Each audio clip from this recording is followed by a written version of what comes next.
भी सुन लो, तुम्हारे भी काम आ जाएगी। अगली साल शायद हो जाए, बिट्टो जी, अगली साल हो जाए, अच्छी बात है।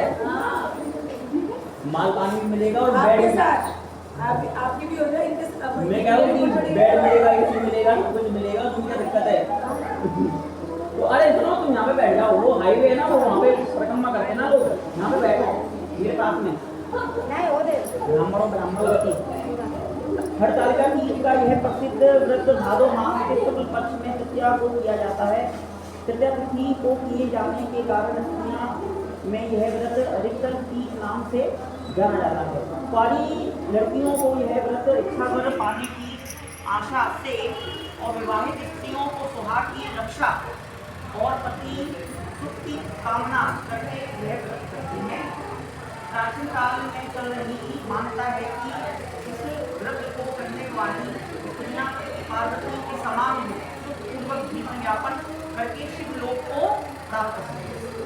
व्रत कथा जिनके जैसे केशों पर आपके पुष्पों की माला होती है और जिन भगवान शंकर के मस्तक पर चंद्रमा, कंठ में फूलों की माला पड़ी हुई है और जो माता पार्वती के दिव्य वस्त्र से तथा भगवान शंकर दिगंबर वेश धारण किए हैं तथा उन दोनों भवानी शंकर जी को नमस्कार करते हैं।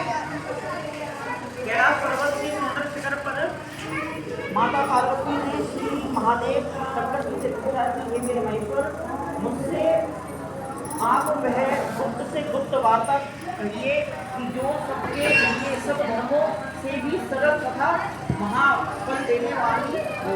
हे नाथ, यदि आप भली भांति प्रसन्न हैं तो आप इसे मेरे सम्मुख प्रकट कीजिए। हे मेरे जगन्नाथ, आप आदि अंत मध्य रहित आपकी माया को कोई नहीं पा सकता।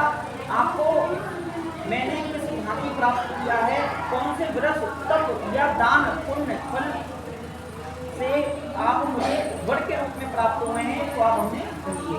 श्री भगवान महादेव बोले कि हे देवी सुनो, मैं तुम्हें सम्मुख उस व्रत से कहता हूँ जो यह परम गुप्त है। जैसे तारों में चंद्रमा और ग्रहों में सूर्य, वर्ण में ब्राह्मण और देवताओं में गंगा, पुराणों में महाभारत और वेदों में सामवेद और इंद्रियों में मन शेष है, वैसे ही पुराण और वेद सब में इसका वर्णन आता है। इसके प्रभाव से तुमको मेरा आधा आसन प्राप्त हुआ है। हे मेरी प्रिय, उसी का नाम मैं तुमसे वर्णन करना चाहता हूँ, हरतालिका का। सुनो, भादो मास के शुक्ल पक्ष के हस्त नक्षत्र संयुक्त तृतीया तीज के दिन इस व्रत का अनुष्ठान मात्र करने से सब पापों का नाश होता है। तुमने पहले हिमालय पर्वत पर महाव्रत को किया था और मैं तुम्हें यह सुनाना चाहता हूँ। पार्वती ही बोली कि हे मेरे प्रभु, इस व्रत मैंने किस लिए किया है, यह आप हमसे कहें, कृपा करके हमारी सुनने की इच्छा है।